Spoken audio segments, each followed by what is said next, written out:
My dear students, please आप लोग इस चीज़ को बिल्कुल कंसिडर कर लें कि हमारी जंग का विजयी होना ज़रूरी नहीं है। आज हम आप इतने लाचार हो चुके हैं कि गवर्नमेंट हमारी आपकी बात नहीं सुन रहा है।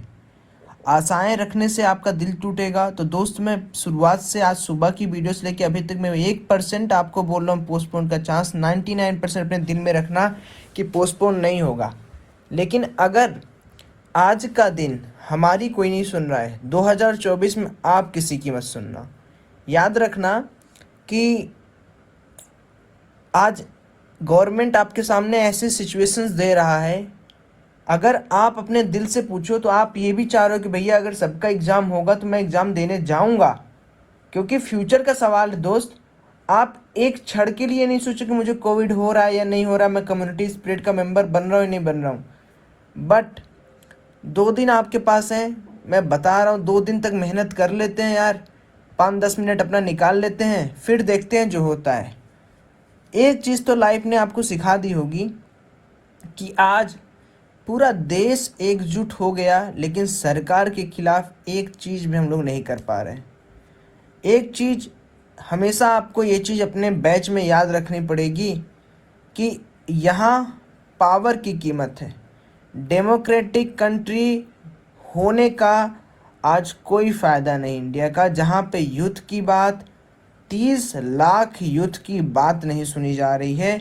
उस डेमोक्रेटिक कंट्री होने से अच्छा है कि आप उसको ब्यूरोक्रेट घोषित कर दीजिए कि नहीं, मैं इसके अंदर ऐसे करूँगा, ऐसे करूँगा, ऐसी मनमानी करूँगा, वैसी मनमानी करूँगा। आज आप लोग एक पीरियड मेरे साथ और खा लीजिएगा कि जिस तरह दिन रात एक करके आप पढ़ाई करके अपने सपनों को पूरा कर रहे हैं, कल को कुछ अच्छा करिएगा लाइफ में। सबसे पहले इन्हीं सारी चीज़ों को इस पूरे दुनिया से उखाड़ फेंकिएगा कि आपकी इज्जत, इस भारत देश की इज्जत, भारत माँ की इज्जत सर्वप्रथम होनी चाहिए। मैं आज इतना सब कुछ पहली बार अपनी लाइफ में देख रहा हूँ। मुझे आज लगता था कि यूनिटी इज़ स्ट्रेंथ, लेकिन आज मुझे लग रहा है कि यूनिटी इज़ स्ट्रेंथ, लेकिन समय के साथ साथ, टाइम के साथ साथ। यहाँ पर लोग अपने पैसों से अपनी जेब भरने के लिए ज़्यादा आतुर हैं। हमारी आपकी बात पहुँची सबके कानों तक है, इवन पीएम भी इस चीज़ को नोटिफाइड कर चुके हैं। लेकिन आज चंद पैसों के लिए, पैसे भी बहुत ज़्यादा नहीं, 1500 से लेके 2000 करोड़ रुपए तक की बात है, आज उसके लिए हम लोगों को एक ऐसी चीज़ का सामना करना पड़ रहा है जिसे सिर्फ कल्पना करते थे कि राजनीति मूवी में हो जाए, कोई एक मूवी का काल्पनिक दृश्य सा समझ में आ रहा है, जहां बच्चों को ऐसे इग्नोर किया जा रहा है जैसे कि कुछ उनका वजूद ही नहीं है। मैं एज अ एडुकेटर होने के नाते, एज अ IIT BHU का स्टूडेंट होने के नाते, एज अ रैंकड जेई का डायरेक्टर होने के नाते इतना ही कहना चाहूँगा कि ठीक है, ये साल गुजर जाएगा, ये वक्त गुजर जाएगा, हालात सुधर जाएगा, लेकिन बच्चों आप कभी इस चीज़ को अपने दिल दिमाग से उतरने मत देना।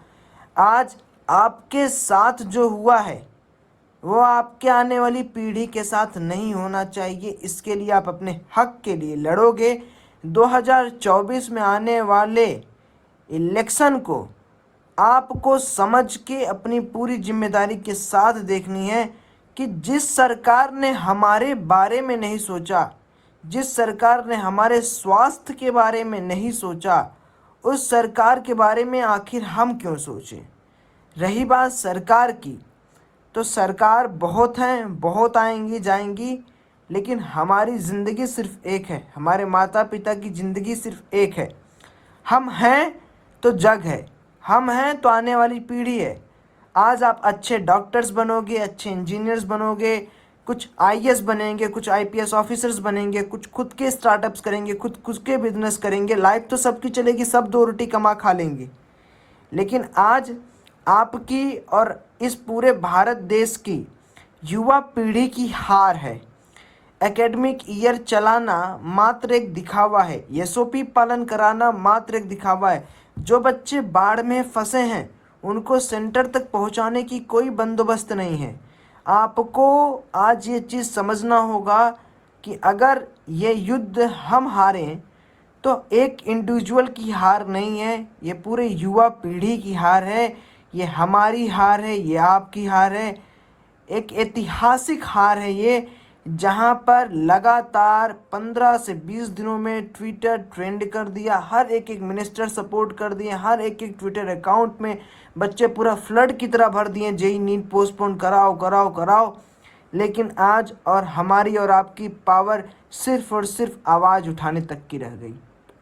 आज इस मुद्दे को प्रोफेशनलिज्म से हटाकर, सिक्योरिटी रीजन से हटाकर, माइनॉरिटी डिजास्टर मैनेजमेंट एक्ट से हटाकर एक पॉलिटिकल किस्सा बना दिया गया है। इस किस्से में बच्चों जीत बहुत कम होती है, पॉलिटिकल जीत बहुत कम होती है, बहुत कम चांसेस है।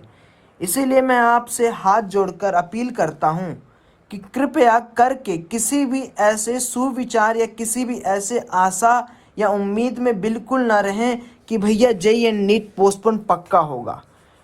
अब कुछ अगर हो सकता है, कुछ अगर कुछ करा सकता है तो एक जादू करा सकता है, एक मैजिक करा सकता है।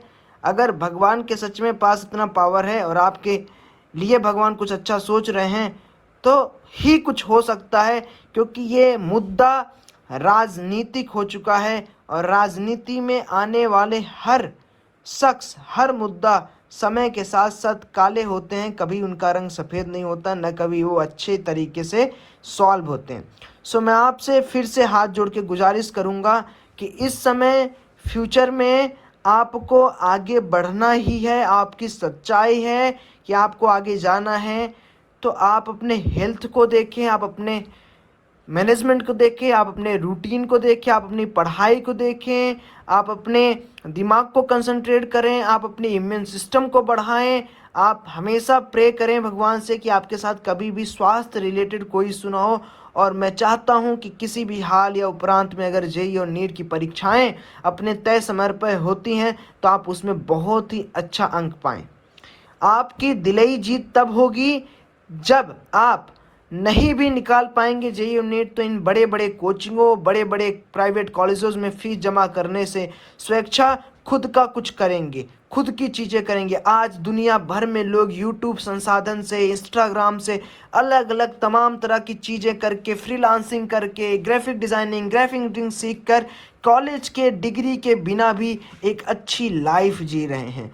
उस लाइफ के लिए आपको सिर्फ और सिर्फ अपने ऊपर विश्वास, अपने काम में लगन और प्रतिबद्धता की ज़रूरत है। मैं आपसे फिर से ये आशा और उम्मीद के साथ इस वाइट नोट्स को ख़त्म करता हूँ कि आप मेरी बात एक बड़े भाई होने के नाते, एक फिजिक्स का अध्यापक होने के नाते, एक IIT BHU का स्टूडेंट होने के नाते मानेंगे और आप अपनी पढ़ाई में रम जाएंगे।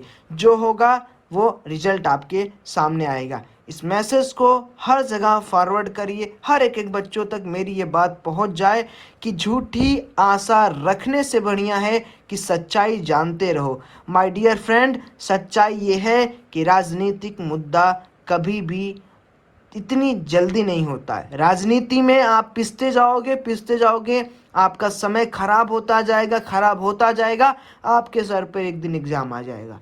सो आज अभी से मैं हमेशा आपके साथ हूँ। पोस्टपोन को लेकर मुझे जितना बन पाता है मैं खाना छोड़ दूंगा, लेकिन आपको पढ़ना नहीं छोड़ना है। धन्यवाद।